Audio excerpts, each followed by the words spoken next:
राज भिडे यांच्या प्रेमाखातर सर्व जमलेल्या माझ्या मराठी बांधवांनो, भगिनींनो, मातांनो,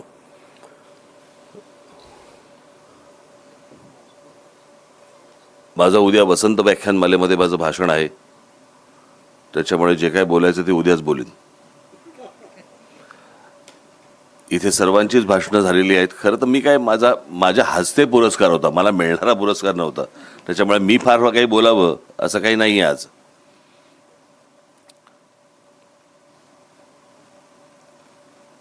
ह्या कार्यक्रम संपल्यानंतर अजून काही कार्यक्रम आहे इथे?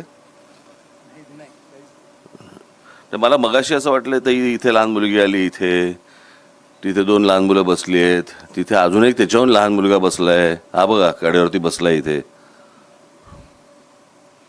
तर मला वाटलं की त्याच्यानंतर काही वेगळा अजून काही कार्यक्रम असेल, कारण नाहीतर मग अशा कार्यक्रमांनाही एवढी लहान मुलं कशासाठी आणली मला माहीत नाही. घरी ठेवता येणार नाही म्हणून कदाचित असेल. कारण माझं असं एकदा झालं होतं. मी एकदा झाली त्याला आता 30 वर्ष झाली असेल. अकोले नावाचं एक गाव होतं आपल्या नगरला. तिथे रात्री माझी सभा होती. त्यावेळेला ते आचारसंहिता वगैरे झंझट लागलं नव्हतं आणि थंडीचे दिवस होते, भयंकर थंडी होती. आणि ते असं अकोले गाव असं वरती आहे आणि इतकी थंडी होती, मला कल्पना नव्हती इतकी थंडी असेल. मी तिथे वरती गेलो तर तिकडे आमचे सगळे लोक सगळे कानटोप्या बिनटोप्या घालून स्टेजवरती बसलेले, समोर जी काय लोक होती प्रेक्षक सगळे, ते सगळे घोंगड्या बिंगड्या घेऊन असे एवढे दिसत होते. मला प्रतिभाताई पाटील दिसायच्या ना, त्या अख्ख्या झाकलेल्या असायच्या सगळ्या. मला काहीतरी त्या कबूतर वगैरे काढतील असंच वाटायचं.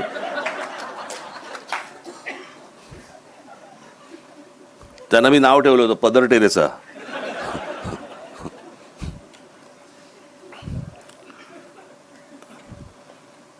आणि सगळे एवढेच दिसत होते मला की मी वरती गेलो, आपला तिकडे तावाने भाषण बिषण केलं. बरं, काही हसण्याच्या जागा असतात, टाळ्यांच्या जागा असतात, आतल्या टाळ्या वाजवत होते, फार तोंड उघडत नव्हते हसायला. आणि मी आपला साधा जब्बा लेंगा घातलेला हो. मग तिथे झेंडा आणि मी दोघेच जण फडफडत होतो. बाकी सगळे आतमध्ये आपले. सगळं माझं भाषण बिषण संपलं, सगळेजण राष्ट्रगीताला उभे राहिले, राष्ट्रगीत संपलं, सगळेजण खाली बसले.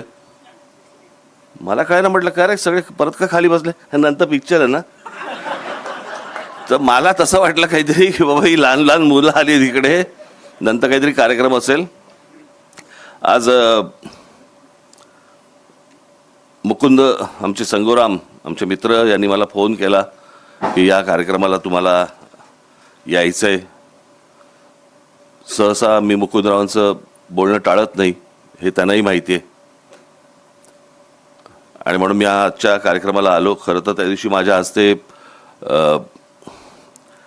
कमलेश सुतारांचा माझ्या हस्ते सत्कार झाला होता मुंबईमध्ये.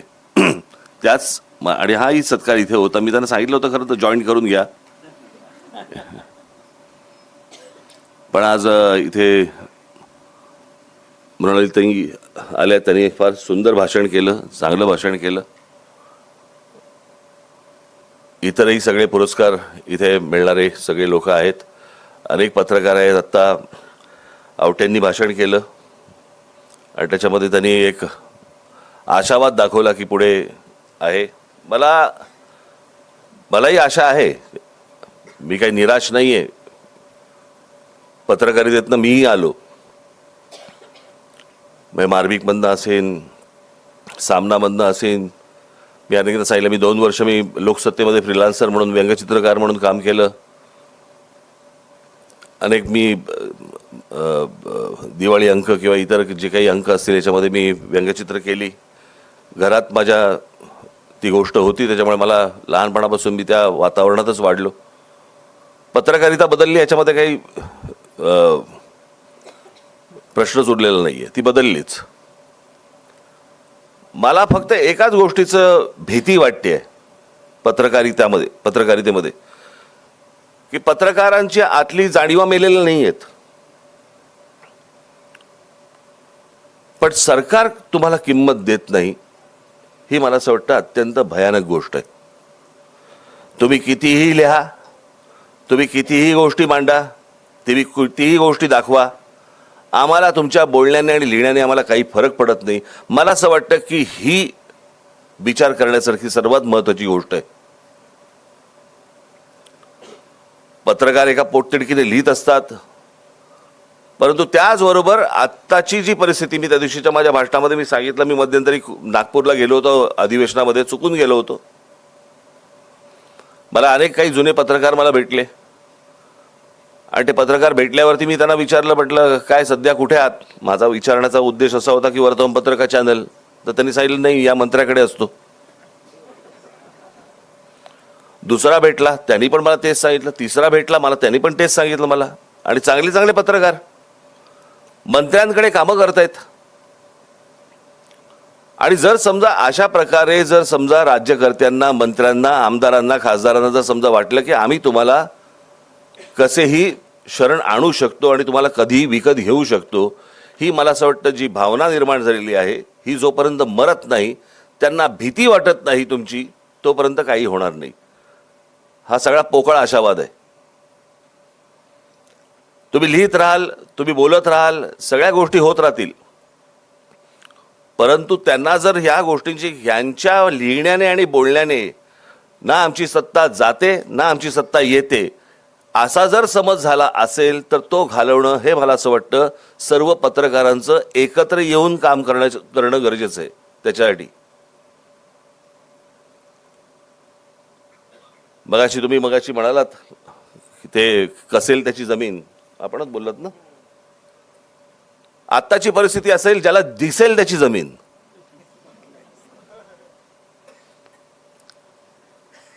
तुम्ही गेल्या 20 वर्षातली 25 वर्षातली माझी सगळी भाषणं काढून बघा, तुम्हाला हे सगळे विषय मी तेव्हापासून मी मांडत आलेलो आहे. माझं तर एक भाषण इथे पुण्यामध्येच झालं होतं, जवळपास त्याला आता एक 20-25 वर्ष झाली. आणि त्यावेळेला मी त्यांना म्हटलं होतं की मुंबईची वाट लागायला म्हटलं एक काळ गेला, पुण्याची वाट लागायला वेळ पण जाणार नाही.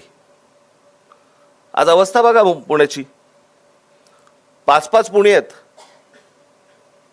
मूळ पुणे वेगळं, मग अजून त्या सिंहगडच्या इकडचं वेगळं, अजून दुसरीकडचं वेगळं, सगळीकडची वेगळी. काही त्याला आकार ना उकार ना काही. आणि तुम्ही मगाशी म्हटलं त्याप्रमाणे की बाबा एका दिवसामध्ये पाणी तुंबलं आणि मग सगळं पाऊस पडला आणि पाणी तुंबलं, होणारच आहे ते. याचं कारण कोणाचं लक्षच नाहीये. मी नेहमी सांगत आलो की 4 प्रकारच्या जमिनी असतात. एक असते ती केंद्र सरकारची असते, दुसरी असते ती राज्य सरकारची असते, तिसरी असते ती महानगरपालिकेची असते आणि चौथी असते ती खाजगी असते. आज मुंबईमध्ये जर समजा तुम्ही आलात तर तुम्हाला हजारो एकरची गोदरेजची जागा, तुम्हाला लँड तुम्हाला दिसेल त्या विक्रोळी आणि या सगळ्या भागामध्ये. हजारो एकर आहे, एक झोपडं दिसणार नाही त्याच्यावरती तुम्हाला. केंद्राच्या, राज्याच्या आणि महानगरपालिकेच्या सर्व जागांवरती झोपडपट्ट्या कशा काय झाल्या, अनधिकृत बांधकामं कशी काय झाली, याचं कारण त्याला आईबापच नाहीये. कोणत्याही राज्यकर्त्याला, कोणत्याही आमदाराला, कोणत्याही खासदाराला, कोणत्याही नगरसेवकाला हे माझं आहे, हे माझ्या शहराचं आहे, हे माझ्या नागरिकांचं आहे अशी भावनाच नाहीये.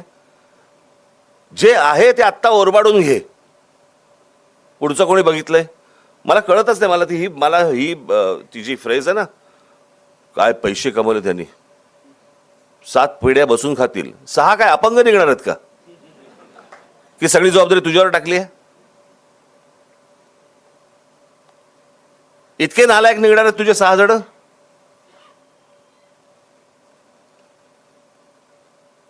हा जो हावरटपणा आणि ह्या सगळ्या ज्या गोष्टी आता जी बजबजपुरी सगळ्या महाराष्ट्रावर सुरू आहे.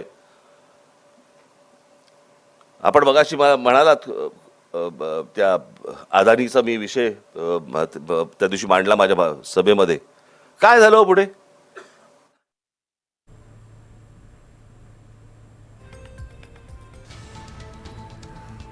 तर पुण्यामध्ये मनसे अध्यक्ष राज ठाकरे सध्या बोलतात. सर्व पत्रकारांनी एकत्र येऊन काम करावं असं आवाहन राज ठाकरे यांनी केलेलं आहे. तर त्यासोबतच सरकार पत्रकारांना किंमत देत नाही अशी टीका सुद्धा त्यांनी केलेली आहे. याबरोबरच त्यांनी आपल्या जुन्या भाषणांचा हवाला देत पूर्वीचा काळ आणि आत्ताचा काळ याची तुलना सुद्धा केलेली आहे. पुण्यामध्ये मनसे अध्यक्ष राज ठाकरे सध्या बोलतात.